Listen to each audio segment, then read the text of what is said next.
दोस्तों यहाँ पर देख सकता है मेन स्टेज लोग देख सकते हैं बहुत लोग हैं और फिलहाल Assam chief minister doctor Himanta Biswa Sharma हमें स्पीच दे रहा है और हम लोग पास है लेकिन फिर भी हम लोग उनका फेस अच्छा से देख नहीं पा रहा है और यहाँ पर हम लोग का जो कार्बी आरंबारी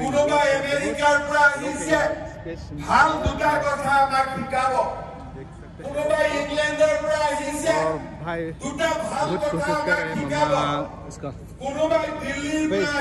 जूम करने के लिए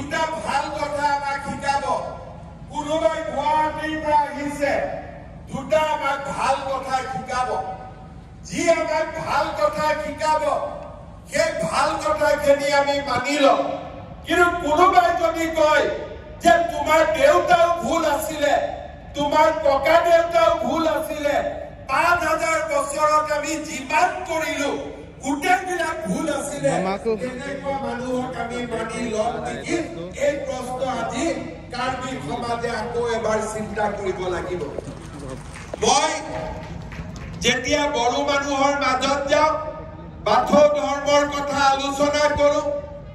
ব্ৰহ্ম ধৰ্মৰ কথা আলোচনা কৰো মিসিং সমাজৰ মাজত যেতিয়া যাও দলীয় পলিয় ধৰ্মৰ কথা আলোচনা কৰো কাৰ্বি আলমত আহিলে আৰম্বাৰীবৰ কথা আমি আলোচনা কৰো এই ধৰ্ম আমি সৃষ্টি কৰা নাই 5000 বছৰৰ পৰা এই ধৰ্ম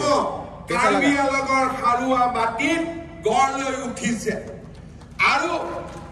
আজি আমাৰ সকলো আছে সরকার আছে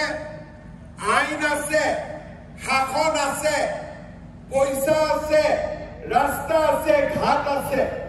কিন্তু যেতিয়া কাৰ্বি আলমত একো নাছিলে মাত্ৰ পাহাৰ আছিলে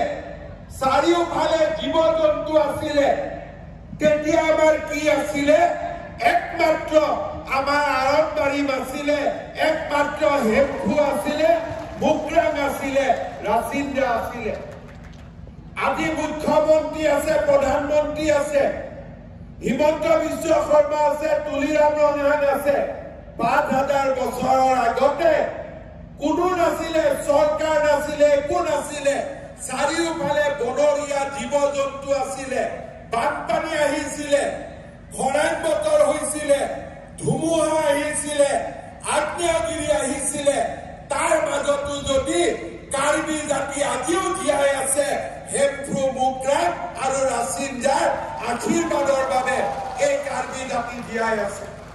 নহলে 5000 বছৰ আগতে 3000 বছৰ আগতে 2000 বছৰ আগতে শেষ হৈ গ'লহেঁতেন পৃথিৱীত বহুত জাতি শেষ হৈ গৈছে সাগৰৰ তলত গৈছে আগ্নেয়গিৰিয়ে বহুত জাতিক ধ্বংস কৰিছে বতাহ বৰষুণ ধুমুহা প্ৰাকৃতিক বিপৰ্যয়ে পৃথিৱীৰ বহুত সভ্যতাক বিনষ্ট কৰি দিছে কিন্তু তাৰ পিছতো 5000 বছৰৰ পিছতো যদি কাৰ্বি জাতিক প্ৰকৃতিয়ে আজিও ধ্বংস কৰিব পৰা নাই বৰঞ্চ প্ৰকৃতিয়ে আশীৰ্বাদ কৰিছে তাৰ একমাত্ৰ কাৰণ হৈছে কাৰ্বিৰ ধৰ্মীয় বিশ্বাস আৰু পৰম্পৰা সেইবাবে মই কাৰ্বি যুৱ সমাজক আহ্বান জনাম বাহিৰৰ পৰা কোনোবা স্কুল লৈ আহিব ভাল স্কুল হলে আমি পঢ়িম কোনোবাই আমাক গান আনিব আমি পঢ়িম কোনোবাই আমাক সিনেমা দেখুৱাব আমি সিনেমা চাম কিন্তু আমি আমাৰ ভৰিৰ তলৰ মাটি আৰম্বাৰীত আমাৰ কৃষ্টি আমাৰ পৰম্পৰা আমি কেতিয়াও বাদ নিদিওঁ এই আজি আমাৰ সংকল্প হোৱা উচিত শ্ৰদ্ধা ৰাইজ আপোনালোকে জানি আচৰিত হ'ব আমেৰিকাত আগতে সকলো মানুহে ভাবিছিলে যে আমেৰিকাৰ সকলো মানুহ খ্ৰীষ্টিয়ান আগতে সকলো মানুহে ভাবিছিলে যে ইংলেণ্ডত থকা সকলো মানুহ খ্ৰীষ্টিয়ান ইউৰোপত থকা সকলো মানুহ খ্ৰীষ্টিয়ান মই যেতিয়া জনা হলো তেতিয়া লাহে লাহে মই পঢ়া আৰম্ভ কৰিলো যে আমেৰিকাত সকলো খ্ৰীষ্টিয়ান থাকে নেকি ইংল্যান্ডত খ্ৰীষ্টিয়ান থাকে নেকি ইউৰোপত খ্ৰীষ্টিয়ান থাকে নেকি আপোনালোকে গুগল কৰি চাব আমেৰিকা ইংলেণ্ড আৰু লণ্ডনৰ 90% যুৱক যুৱতী কোনো দিনে তেওঁলোকে চাৰ্চত নাযায় আৰু তেওঁলোকক যদি সুধে আপোনালোক কোন ধৰ্মৰ তেওঁলোকে কয় আমাৰ কোনো ধৰ্ম নাই অৰ্থাৎ আজি পশ্চিমীয়া দেশসমূহত আধুনিক যুগৰ ধৰ্মবিলাক লাহে লাহে মানুহৰ মাজৰ পৰা নোহোৱা হৈছে কিন্তু আমাৰ ভাৰতত 5000 বছৰৰ পৰা যি ধৰ্ম বিশ্বাস চলি আছে সি আজিও চলি আছে কাৰণ আমাৰ যুৱক যুৱতীয়ে নতুন প্ৰজন্মই প্ৰতিটো প্ৰজন্মই বুজি পায় যে আমি আমাৰ ভৰিৰ তলৰ পৰা মাটি আমি কেতিয়াও এৰি নিদিওঁ নহলে আমাৰ পৰিচয়ও নোহোৱা হৈ যাব আমি কাৰ্বি আমি ডিমাছা কোনেও আমাক বুজিয়ে নাপাব আৰু আজি যদি আমি আমাৰ এই কাপোৰ এৰি দিওঁ সকলোৱে যদি চুট টাই পিন্ধা আৰম্ভ কৰে সকলোৱে যদি গাহৰি কাৰ্বি গাহৰি বনুৱা গাহৰি নাখায় সকলোৱে যদি চাওমিন আৰু ফ্ৰাইড ৰাইচ খোৱা আৰম্ভ কৰে সকলোৱে যদি হেমফুক পূজা নকৰি দেৱ দেৱী ভগৱানক চাৰিওফালে মন্দিৰ মছজিদ গিৰ্জাত গৈ পূজা কৰি থাকে কাৰ্বি জাতি বুলি এটা জাতি আছিল 50 বছৰ পিছত তাৰ প্ৰমাণ আমি পাম নেকি আমাৰ হাতত একো প্ৰমাণেই নাথাকিব যে আমি এটা আমাৰ জাতি আমাৰ ভাষা আমাৰ সাজ পোছাক আমাৰ সংস্কৃতি আমাৰ ধৰ্ম এই চাৰিটাই মিলি কাৰ্বি জাতি মহান কৰিছে এই চাৰিওটাই মিলি আমাৰ সাজ পোছাক আমাৰ খাদ্য আমাৰ নৃত্য আমাৰ সংস্কৃতি আৰু আমাৰ ধৰ্ম আমাৰ বিশ্বাস আৰু এই পৰম্পৰাই কাৰ্বি জাতিক 5000 বছৰৰ পিছতো জীয়াই ৰাখিছে আৰু চন্দ্ৰ সূৰ্য থকালৈকে এই কাৰ্বি জাতি জীয়াই থাকিব কিন্তু যেতিয়া আমি আমাৰ সাজ পোছাক এৰি দিম যেতিয়া আমি আমাৰ খাদ্য এৰি দিম যেতিয়া আমি আমাৰ বিশ্বাস এৰি দিম ধৰ্ম এৰি দিম 50 বছৰো আমি জীয়াই থাকিব নোৱাৰিম সেইকাৰণে এই কাৰ্বি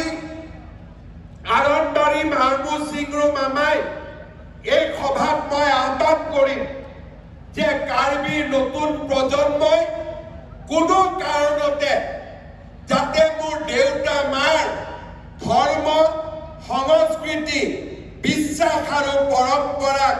আমি যাতে কেতিয়াও এৰি নিদিওঁ আৰু সকলো জাতিৰ লগত একেলগে থাকি মিলা মিছাৰে থাকিও আমি আমাৰ ধৰ্ম আমি আমাৰ বিশ্বাস আৰু আমাৰ সংস্কৃতিক আমি সদায় জীৱন্ত কৰি ৰাখিম প্ৰাণবন্ত কৰি ৰাখিম শ্ৰদ্ধা ৰাইজ এই কাৰ্বি আৰণবাৰী মাৰ্মু সিংৰুমৰ সভাত প্ৰতি বছৰে দ্বিতীয়বাৰ এই সভা আমাৰ অনুষ্ঠিত হৈছে মই কাৰ্বি আলং সাহিত্য শাসিত পৰিষদক অনুৰোধ কৰিম মই আহিব পাৰো বা নোৱাৰো মুখ্যমন্ত্ৰী আহিব পাৰক বা নোৱাৰক এই সভা প্ৰতি বছৰে আমি এনেকৈ অনুষ্ঠিত কৰিব লাগে আৰু প্ৰত্যেক সভাতে আমি প্ৰতিজ্ঞাবদ্ধ হ'ব লাগে সংকল্পবদ্ধ হ'ব লাগিব যে যিয়ে বিপদ নাহক কিয় যিয়ে আমাৰ সন্মুখত নাহক কিয় আমি আমাৰ ধৰ্ম আমি আমাৰ সংস্কৃতি আৰু আমাৰ পৰম্পৰাক আমি কেতিয়াও এৰি নিদিওঁ আমি আমাৰ ধৰ্ম পৰম্পৰা বিশ্বাস ভাষা ইয়াক আমি সাৱটি ৰাখিম আৰু কাৰ্বি জাতিক এনেকৈ আমি জগত সভালৈ লৈ গৈ প্ৰতিষ্ঠা কৰিম এই আমাৰ সংকল্প হ'ব লাগে আৰু প্ৰতি বছৰে আমি এনেকৈ ইয়াতে উপস্থিত হৈ প্ৰতি বছৰে সেই সংকল্প আমি গ্ৰহণ কৰিব লাগে শ্ৰদ্ধা ৰাইজ আমাৰ চৰকাৰে জনজাতীয় লোকসকলৰ ধৰ্ম আৰু বিশ্বাসক আটাইতকৈ বেছি গুৰুত্ব দিয়ে যোৱা কেইদিনমানৰ পৰা এই বিভাগ নতুনকৈ আমি খোলাৰ পিছৰে পৰা আমাৰ অসমত যিমান ধৰ্ম আৰু বিশ্বাস আছে, বিশেষকৈ জনজাতীয় ধৰ্ম আৰু বিশ্বাস, এইসমূহ যাতে হেৰাই নাযায় তাৰ বাবে আমি নিৰন্তৰ প্ৰচেষ্টা কৰি আহিছোঁ। প্ৰতি বছৰে বড়োসকলৰ বাৰ্ষিক বাথৌ সভাত মই যাওঁ, কাৰ্বিসকলৰ আৰম্বাৰীমত আহোঁ, ব্ৰহ্ম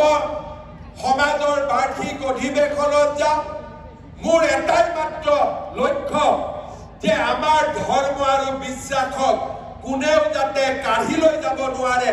কোনেও যাতে এই কথা আমাক বুজাব নোৱাৰে যে আমাৰ টকা আছে সেইকাৰণে আমি আগত যাম আৰু আমাৰ টকা নাই সেইকাৰণে আমি পিছ পৰি যাম। আমি এটাই সংকল্প, আমি কিমান দুখীয়া, টকা আছে নে নাই সি পিছৰ কথা, কিন্তু আমি আমাৰ ধৰ্ম আৰু আমাৰ বিশ্বাসক আমি কেতিয়াও এৰি নিদিওঁ আৰু এই ধৰ্ম আৰু বিশ্বাসক সদায় আমি সাৱটি লৈ পৰমাত্মাৰ কল্যাণ আৰু আশীৰ্বাদৰ বাবে আমি কাম কৰিম। শ্ৰদ্ধা ৰাইজ, এই আৰম্বাৰী ধৰ্ম বা এই যি আমাৰ সংস্কৃতি ই যাতে আগুৱাই যায় তাৰ বাবে আমি বিভিন্ন প্ৰচেষ্টা কাৰ্বি আলং স্বায়ত্তশাসিত পৰিষদ আৰু আমাৰ ৰাজ্য চৰকাৰে গ্ৰহণ কৰিছে। কাৰ্বি আলং স্বায়ত্তশাসিত পৰিষদৰ পৰা বিভিন্ন গাঁৱত ৰংকেৰ ছেট নিৰ্মাণ কৰা হৈছে। মই এই বছৰ আপোনালোকৰ 100খন গাঁৱত 100টা ধুনীয়া ৰংকেৰ ছেট নিৰ্মাণ ৰাজ্য চৰকাৰৰ পৰা কৰি দিয়াৰ মই আপোনালোকক প্ৰতিশ্ৰুতি দিছো। কাৰ্বি আৰম্বাৰীমৰ ধৰ্ম আৰু ইয়াৰ বিশ্বাসক আমি যাতে সদায় পৰিচালনা কৰিব পাৰোঁ, ইয়াৰ বাবে এটা সুন্দৰ ধৰ্মীয় থিওলজিকেল চেণ্টাৰ নিৰ্মাণৰ বাবেও মই 10 কোটি টকাৰ এটা আৰ্থিক সাহায্য আজিৰ সভাতে মই ঘোষণা কৰিছোঁ। তাৰ লগে লগে আমাৰ কাৰ্বি আৰম্বাৰীমৰ যিমান পুৰোহিত আছে এই পূজাৰীসকলৰ বাবেও এককালীন প্ৰতিজন পূজাৰীৰ বাবে আজিৰ সভাত মই 10,000 টকাকৈ একোটা বিত্তীয় সাহায্যৰ বাবেও ঘোষণা কৰিছোঁ, যাতে আমি সকলোৱে লগ লাগি এই ধৰ্ম, এই বিশ্বাস আৰু এই পৰম্পৰাক আমি যাতে জীয়াই ৰাখিব পাৰোঁ।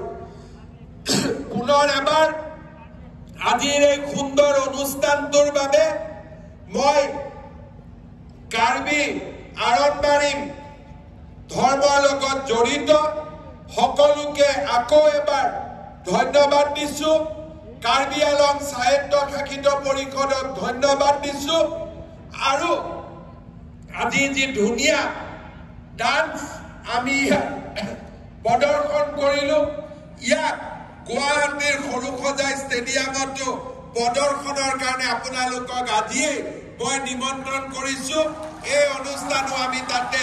উপভোগ কৰিম। পুনৰ এবাৰ সকলোকে মোৰ কাৰ্ডম জনাই, সকলোকে মোৰ নমস্কাৰ আৰু প্ৰণাম জনাই মই মোৰ বক্তব্যৰ সামৰণি মাৰিছোঁ। ধন্যবাদ। জয় Hind, Vande Mataram. Thank you so much, Honorable Chief Guest, Dr. Himanta Biswa Sarma, for your very inspiring speech at the Aron Barim Armuchingru Mumbai. Your presence and words of guidance have left a lasting impact on our community and is the one who still practices Aron Barim rituals. Thank you for taking the time to address us and sharing your insights. We look forward to working together to build a brighter future for the ones who still practices Aron Barim religion. Last but not least, as we draw this memorable day to a close, I would like to request Mr. Longsing Bay, Muram traditional singer, for the word of thanks to be done in a Karbi way, which will be in a form of a song. So may I request Mr. Longsing Bay to please come over the stage for the word of thanks in a form of a song. Thank you.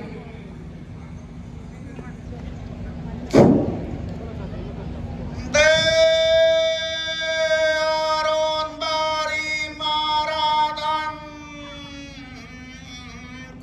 Tuhan